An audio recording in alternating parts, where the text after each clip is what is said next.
नमस्कार दोस्तों, आप देख रहे हैं खबर एचपी और आइए वक्त हो गया हिमाचल प्रदेश के ताजा और बड़ी खबरों को जानने का। बताएंगे सभी खबरें एक एक करके एवं विस्तार से। उससे पहले आप हिमाचल प्रदेश के किस जिले से न्यूज को देख रहे हैं कमेंट बॉक्स में कमेंट करें। साथ ही सभी खबरों से अपडेट रहने के लिए चैनल को भी सब्सक्राइब करें और बेल आइकन को जरूर दबाएं। तो दोस्तों चलिए शुरू करते हैं आज की पहली बड़ी खबरें। उप मुख्यमंत्री मुकेश बोले हिमाचल जल शक्ति विभाग में जल्द भरेंगे 5000 खाली पद। उप मुख्यमंत्री मुकेश अग्निहोत्री ने कहा कि हिमाचल प्रदेश जल शक्ति विभाग में 5000 खाली पदों को जल्द भरा जाएगा। कहा कि पूर्व भाजपा सरकार के समय की करोड़ों की देनदारियां देकर नए प्रोजेक्ट शुरू करवाए हैं। वहीं कुल्लू, ज्वालामुखी, फतेहपुर, पालमपुर में सीवरेज का कार्य शुरू करवाया है। वहीं करीब 3000 करोड़ के इन प्रोजेक्टों का कार्य पूरा करने का समय भी निर्धारित किया है। वह बंगाना में गुरुवार को पत्रकारों के साथ अनौपचारिक बातचीत कर रहे थे। वहीं बातचीत के दौरान मुकेश अग्निहोत्री ने कहा कि राज्य में हर घर जल योजना के तहत कार्य कर रहे हैं। वहीं राज्य में जनता को इतना स्वच्छ जल उपलब्ध होगा कि लोग पैसे देकर पानी नहीं खरीदेंगे। हिमाचल में अब 28 अगस्त से शुरू होगी डीएलएड की काउंसलिंग, बोर्ड ने बदला शेड्यूल। हिमाचल प्रदेश स्कूल शिक्षा बोर्ड 2 वर्षीय diploma in elementary education CET 2023 यानी कि डीएलएड की काउंसलिंग अब 28 अगस्त से 5 सितंबर तक करवाएगा। वहीं प्रदेश में भारी बारिश के कारण सड़कें बंद होने पर शिक्षा बोर्ड ने काउंसलिंग शेड्यूल बदला है। वहीं पहले काउंसलिंग 21 अगस्त से शुरू होनी थी। वहीं बता दें कि शिक्षा बोर्ड के सचिव डॉक्टर विशाल शर्मा ने बताया कि भारी वर्षा कई संपर्क में मार्ग अवरुद्ध हुए हैं। वहीं संचार सुविधा भी कई क्षेत्रों में ठप पड़ी है। वहीं बता दें कि इन सब परिस्थितियों को ध्यान में रखते हुए 2 वर्षीय डिप्लोमा इन एलिमेंट्री एजुकेशन यानी कि सीईटी 2023 डीएलएड के काउंसलिंग शेड्यूल में परिवर्तन किया गया है। वहीं पहले काउंसलिंग 21 से 28 अगस्त तक रखी गई थी। अब 28 अगस्त से 5 सितंबर तक प्रातः 10 बजे से बोर्ड मुख्यालय में काउंसलिंग होगी। वहीं मेरिट लिस्ट के अनुसार काउंसलिंग प्रक्रिया के लिए चयनित अभ्यर्थियों की तिथि बोर्ड की वेबसाइट पर उपलब्ध है। अनुबंध सेवाओं को पेंशन के लिए जोड़ने वाले हाईकोर्ट के फैसले पर सुप्रीम कोर्ट की मोहर। अनुबंध सेवाओं को पेंशन के लिए गिने जाने के हाईकोर्ट के निर्णय पर सुप्रीम कोर्ट ने मोहर लगा दी। वहीं न्यायाधीश एस रविंद्र भट्ट और न्यायाधीश अरविंद कुमार की पीठ ने राज्य सरकार की अपील को खारिज कर दिया है। वहीं सुप्रीम कोर्ट ने राज्य सरकार को आदेश दिए है कि वह कर्मचारियों से विकल्प लें और पेंशन का निर्धारण करें। वहीं अदालत ने सारी प्रक्रिया के लिए सरकार को 4 महीने का समय दिया गया है। हिमाचल में प्राकृतिक आपदा से 71 की गई जान। कांगड़ा में बाढ़ प्रभावित इलाकों से 1000 को बचाया। हिमाचल प्रदेश में प्राकृतिक आपदा ने तबाही मचाकर रख दी है। वहीं मंडी, शिमला, कुल्लू, जिला सिरमौर और अन्य प्रभावित क्षेत्रों में 1220 सड़कें बंद है। इससे बुधवार को भी 2000 से ज्यादा रूट प्रभावित रहे। वहीं पेयजल स्रोतों में गाद आने से लोगों के घरों में पानी नहीं जा रहा है। वहीं मंडी की सबसे ज्यादा 541 समेत 1235 पानी की स्कीमें ठप है।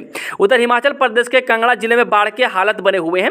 वहीं वायुसेना के अनुसार हिमाचल प्रदेश के कांगड़ा जिले से गुरुवार को 220 से अधिक नागरिकों को सफलतापूर्वक बचाने के बाद पश्चिमी वायु कमान के हेलीकॉप्टरों की ओर से ऑपरेशन फिलहाल पूरा कर लिया गया है। वही बता दें कि पिछले 72 घंटों में 1000 से ज्यादा नागरिकों को बाढ़ प्रभावित इलाकों से बचाया गया है। वही भारतीय वायुसेना की आवश्यकता अनुसार आगे की कार्रवाई करने के लिए तैयार है। हिमाचल हाईकोर्ट ने पर्यावरण वन मंत्रालय को बनाया प्रतिवादी, सचिव से जवाब तलब। हिमाचल प्रदेश जैविक विविधता अधिनियम 2002 के कार्यान्वयन को हाईकोर्ट ने गंभीरता से लिया है। वहीं अदालत ने वन निगम की कार्यप्रणाली से असंतोष जताते हुए भारत के अटॉर्नी जनरल से पैरवी करने का आग्रह किया है।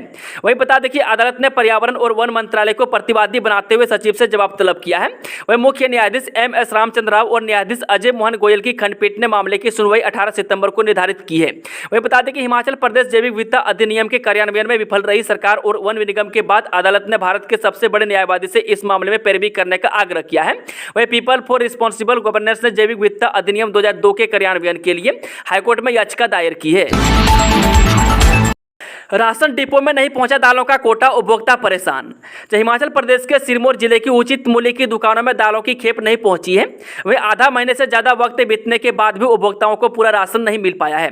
वहीं बता दें कि उपभोक्ता दालों के लिए रोजाना डिपो के चक्कर काट रहे हैं। वहीं खासकर ऐसे उपभोक्ता परेशानी झेल रहे हैं जो राशन के लिए डिपो पर निर्भर है। धर्मपुर उपमंडल में 18 अगस्त को भी बंद रहेंगे सभी शिक्षण संस्थान। हिमाचल प्रदेश के मंडी जिले के धर्मपुर उपमंडल में 18 अगस्त को भी सभी शिक्षण संस्थान बंद रहेंगे।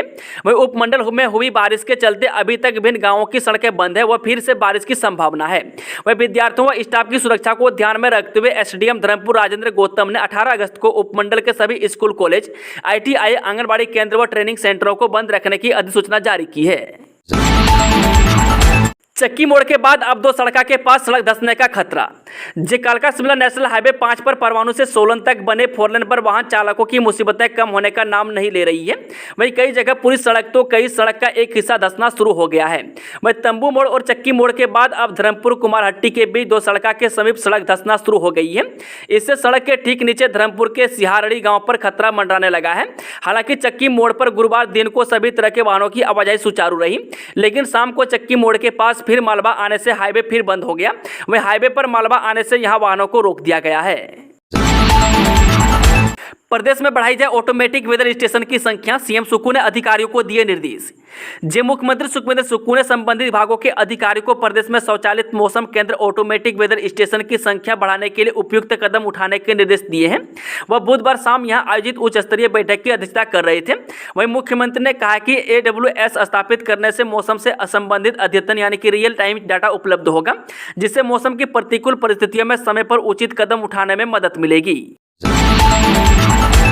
विधायक निधि योजना के नियमों में ढील, अब सुरक्षा दीवार तटीकरण का काम भी शामिल। मुख्यमंत्री सुखविंदर सुक्खू ने बताया कि प्रदेश सरकार ने वित्त वर्ष 2023-24 के लिए विधायक क्षेत्रीय विकास निधि योजना के तहत नियम में छूट दी है। उन्होंने बताया कि इस योजना के तहत सुरक्षा दीवारों और नालों के तटीकरण जैसे कार्यों को भी शामिल करने का निर्णय लिया है। वहीं हाल ही में वर्षा के कारण प्रदेश भर में भारी जानमाल के नुकसान के दृष्टिगत यह निर्णय लिया गया है।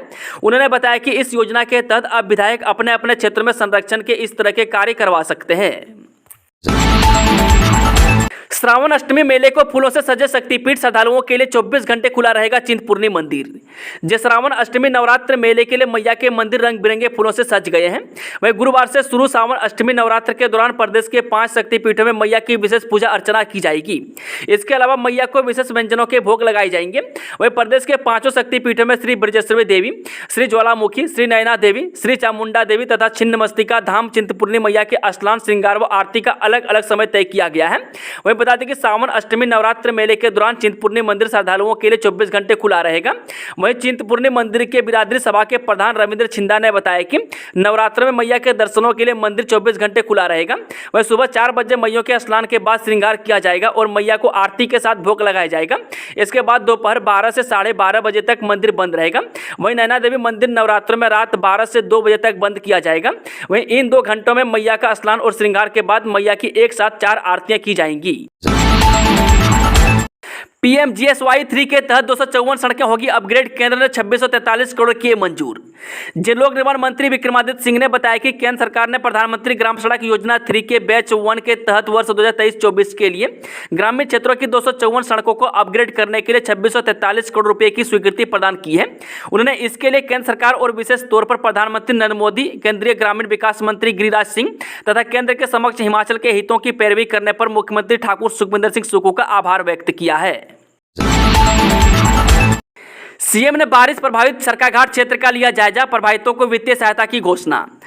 मुख्यमंत्री सुखविंदर सुक्खू ने आज मंडी जिला के सरकाघाट विधानसभा क्षेत्र में भारी बारिश से प्रभावित क्षेत्रों का दौरा किया। उन्होंने मतेहड़ी, बलदौड़ा तथा जुकेन क्षेत्र में पहुंचकर प्रभावित लोगों से संवाद किया और राज्य सरकार की ओर से उन्हें हर संभव मदद के प्रति आश्वस्त किया। वहीं सीएम सुक्खू ने सार्वजनिक एवं निजी संपत्ति को हुए नुकसान के लिए वित्तीय सहायता उपलब्ध करवाने की घोषणा भी की। उन्होंने कहा कि राज्य सरकार आंशिक रूप से क्षतिग्रस्त मकानों की मरम्मत के लिए प्रभावित परिवारों को 1 लाख रुपए की राशि प्रदान करेगी। जोशीमठ बना कृष्णा नगर स्लाउटर हाउस सहित बहुमंजिला भवन ध्वस्त, खाली करवाई 40 घर। राजधानी शिमला का कृष्णा नगर जोशीमठ बन चुका है। यहां ताश के पत्तों की तरह बहुमंजिला भवन जमींदोज हो रहे हैं। वहीं कृष्णा नगर में नगर निगम का 28 करोड़ की लागत से बनाया गया स्लाउटर हाउस भी ध्वस्त हो गया है। वहीं आसपास के भवनों सहित 35 से 40 घरों को खाली करवा दिया गया है। यहाँ लगातार भूस्खलन हो रहा है। वहीं लोग अपना सामान पैक कर सुरक्षित स्थानों की ओर निकल रहे हैं। यहाँ बसे लोगों ने आरोप जड़ा है कि स्लाउटर हाउस की वजह से ही उनके घर खतरे की जद में आए हैं।